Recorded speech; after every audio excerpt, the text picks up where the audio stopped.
Baik, Bismillahirrahmanirrahim. Assalamualaikum warahmatullahi wabarakatuh. Perkenalkan, nama saya Mufid Al-Wafi, biasa dipanggil dengan sebutan Mufid. Saya dari kampus Universitas Winsi Samarinda, Sultan Haji Muhammad Idris, jurusan Pendidikan Agama Islam semester 4. Oke, di sini saya akan menjelaskan tentang pendidikan Singapura yang dapat diadaptasi oleh negara Indonesia. Baik, sebelum saya menjelaskan tentang apa sih adaptasi yang perlu diambil dari pendidikan di Singapura, di sini saya akan menjelaskan tentang pendidikan Singapura itu sendiri. Pertama, Singapura dikenal sebagai salah satu negara dengan sistem pendidikan terbaik di dunia.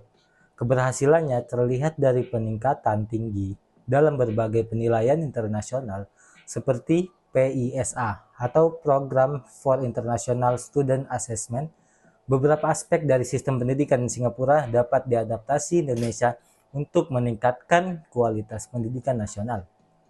Kemudian Singapura adalah negara kecil di Asia Tenggara yang memiliki sistem pendidikan yang sangat maju dan telah menjadi model rujukan berbagai negara.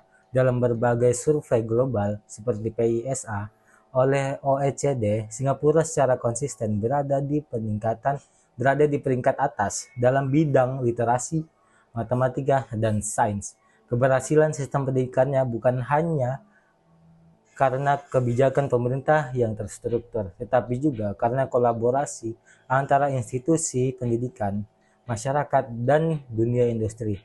Nah, Indonesia sebagai negara berkembang nih, dengan tantangan geografis dan sosial yang kompleks, memiliki peluang besar untuk belajar dari model Singapura dalam membangun sistem pendidikan yang lebih berkualitas dan berbudaya saing global. Baik, itu penjelasan singkat tentang pendidikan yang ada di Singapura. Kemudian saya akan menjelaskan apa sih yang bisa kita adaptasi dari negara Indonesia untuk kita ambil dari negara Singapura. Yang pertama, ada yang namanya praktek pendidikan Singapura yang dapat diadaptasi Indonesia. Yang pertama yaitu pelatihan guru berkelanjutan. Nah, peningkatan pelatihan guru melalui workshop nasional dan pelatihan daring reguler. Kemudian yang kedua ada kurikulum fleksibel dan fokus kepada kompetensi. Revisi kurikulum nasional untuk lebih menekankan pada pengembangan keterampilan. Kemudian yang ketiga, penggunaan teknologi dalam pembelajaran.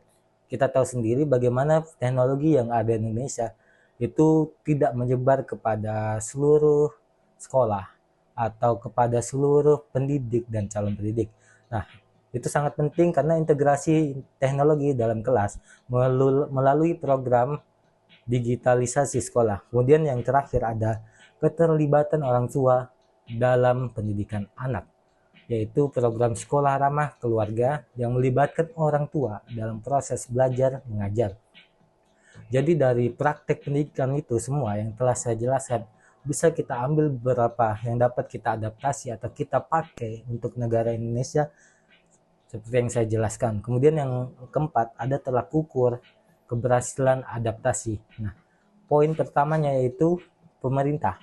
Dari pemerintahnya harus bisa meningkatkan skor nasional dalam ujian seperti INBK dan peningkatan IPM atau Indeks Pembangunan Manusia.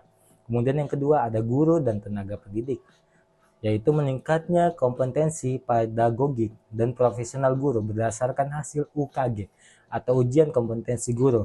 Nah, yang kemudian selanjutnya ada siswanya sendiri atau muridnya.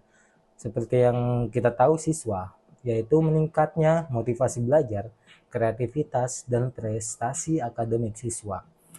Kemudian yang terakhir ada keterlibatan orang tua. Nah, yaitu kepuasan orang tua terhadap sistem pendidikan dapat diukur melalui survei tahunan. Seperti setiap tahunnya, itu orang tua harus tahu bagaimana keberhasilan pendidikan yang telah diraih oleh anaknya masing-masing. Kemudian selain daripada tolak ukur itu harus ada tantangan. Nah, tantangan adaptasi di Indonesia itu apa sih? Yang pertama, ketimpangan infrastruktur antar wilayah. Kita tahu sendiri bahwa pendidikan Indonesia itu tidak menyebar kemanapun, apalagi tentang teknologinya. Nah, mungkin itu saja yang dapat saya sampaikan. Kurang lebihnya mohon maaf. Dan yang terakhir, yaitu kesimpulan dari semua yang telah saya jelaskan adalah sistem pendidikan Singapura bukanlah sesuatu yang bisa ditiru mentah-mentah, namun dapat menjadi inspirasi strategis bagi siswa Indonesia. Adaptasi perlu dilakukan dengan mempertimbangkan kondisi geografis, sosial budaya, dan politik Indonesia dengan komitmen bersama antara pemerintah, masyarakat, dan pendidik. Indonesia bisa mewujudkan sistem pendidikan yang lebih matang, lebih merata, inklusif, dan berkualitas tinggi. Nah, jadi semua yang telah saya jelaskan itu bisa kita adaptasi dari pendidikan Indonesia yang kita ambil dari pendidikan Singapura. Mungkin itu saja yang dapat saya sampaikan, kurang lebih yang mohon maaf. Apabila ada salah dan kata mohon dimaafkan, karena saya juga manusia dan saya baru